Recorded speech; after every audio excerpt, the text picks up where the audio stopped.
Kita bicara sumber ajaran Islam, kita harus bedakan dengan atau dari sumber hukum Islam. Kenapa harus dibedakan? Karena dalam sejarah pemikiran Islam, sumber hukum Islam atau sumber syariat Islam itu yang memformulasikannya adalah Imam Syafi'i. Imam Syafi'i itu adalah seorang murid dari Imam Malik.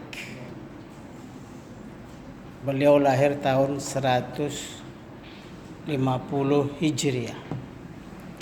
Sedangkan Imam Malik lahir tahun sekitar 90-an Hijriah. Jadi cukup jauh jarak mereka. Imam Malik itu terkenal karena beliau menulis sebuah buku yang bernama Kitab Al-Muwatta. Kitab Al-Muwatta inilah yang dipelajari oleh Imam Syafi'i, berisi tentang sunnah.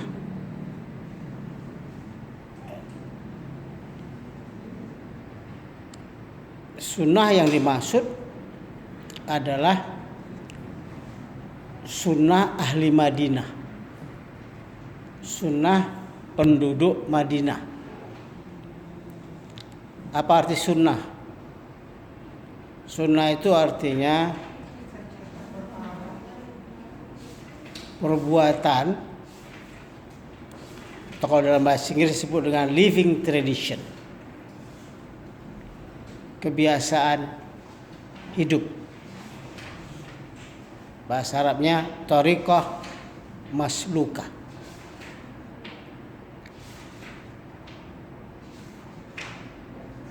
Sunnah ahli Madinah ini merupakan perwujudan dari cara mereka beragama sehari-hari, sepeninggalnya dari Rasulullah. Jadi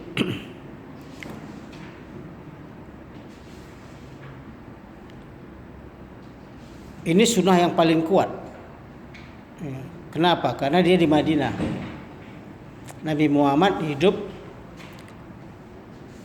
di Madinah selama 10 tahun. Akhir kehidupannya itu dihabiskan di Madinah. Dan beliau wafatnya juga di Madinah. Dikuburkan di Madinah. Karena Madinah itu sering disebut dengan istilah Madinatul Nabi, kota Nabi, atau Madinatul Rasul. Sedangkan Mekah itu sering disebut dengan Baitullah 4. Jadi itu nggak bisa diganggu lagi. Ada Ka'bah, itulah Baitullah, rumah Allah. Dan yang mendirikannya tidak tanggung-tanggung, yaitu Ibrahim alaihissalam, atau yang dikenal dengan nama lain, orang Nasrani menyebutnya Abraham, orang Yahudi memanggilnya Afram. Dialah dijadikan sebagai bapak dari ketiga komunitas ini. Nah, di Madinah, disitulah para sahabat, disitulah para tabi'in dan tabi'ut tabi'in.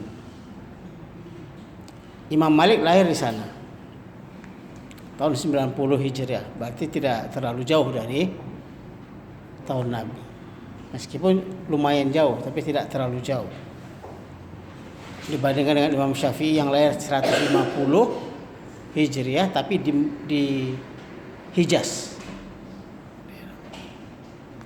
Nah, jadi orang-orang Madinah tentu adalah contoh orang yang sangat tahu tentang Nabi.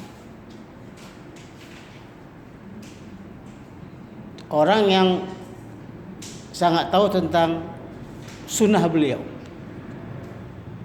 Karena Islam itu dan hampir semua agama sebenarnya seperti itu.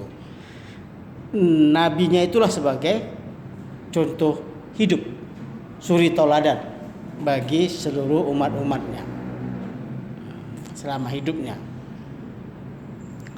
Maka mereka mengkopi semua perilaku Nabi Muhammad.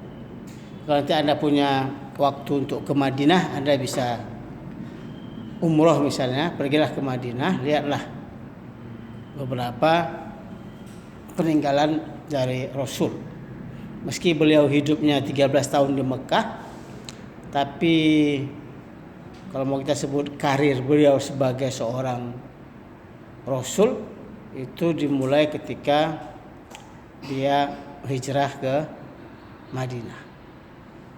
Situ tonggak perjuangan beliau mendapatkan momentumnya. Jadi cara sholat beliau, semua cara puasanya, semua itu namanya sunnah. Nah, diikuti oleh para sahabat yang tinggal di Madinah, kemudian diikuti oleh tabi'in, pengikut dari yang mengikuti sahabat, dan ada namanya istilahnya tabi'ut tabi'in yang mengikuti. Jadi dia